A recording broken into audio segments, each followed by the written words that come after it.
Hi, this is Ms. Putzel, and I'm the Library Media Specialist at Appleton West High School, and I have something really exciting to show you. So a lot of kids will go, hey, Ms. Putzel, we know about SORA, but SORA has something new. It has magazines on it now, and I'm going to show you all the different magazines it has. It's so cool. So I'm going to click on SORA. And it's been starting out with this big library read, which that is like I think it's a Wisconsin type read. And magazines is underneath that. Now, just so you don't get like I did, I like, where'd it go? The first time I went in, it was hot pink background, then it was dark blue, then it was dark red. Now I'm on my fourth look at it and it's dark green. So yeah, magazines is right underneath it. So pay attention to what it says here and not the color of the background. So it shows you some, but this is not all. So if I go to, it says over 50 books. They're not books, they're magazines.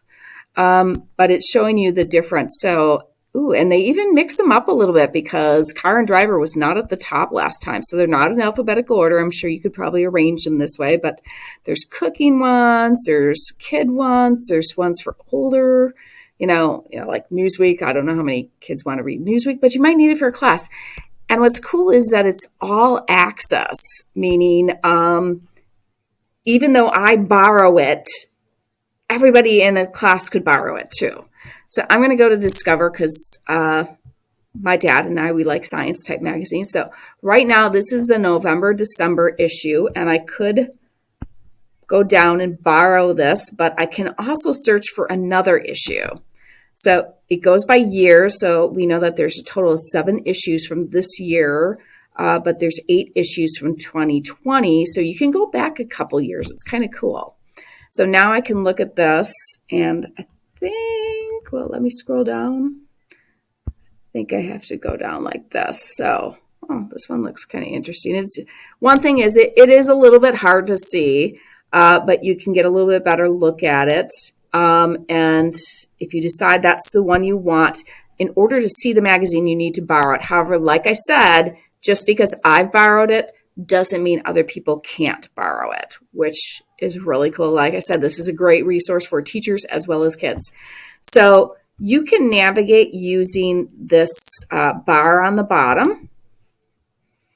And when you've got the bar on the bottom, your arrow keys on your Chromebook will not navigate through that. But if I click on the magazine here, I get a fuller picture, and then your arrow keys will let you scroll through. You can zoom in and out. But here's the other thing. So like if I find something I've wanted to read, I can click the read this, and then it's going to bring it up like this and make it a lot more readable for people. So like I said, this is super new. Like we had a little taste of it on that day that students had off and teachers had to go learn about things. This was one of the things I was learning about, but it wasn't actually available to us at that time. So I just think this is a really awesome resource. So like I said, if you go to SORA, so I'm in Discover Magazine, and this is called, it's what we call a drill down menu. So this is my first look at SORA, and I went to magazines and I went to to see them all. Have a fantastic day.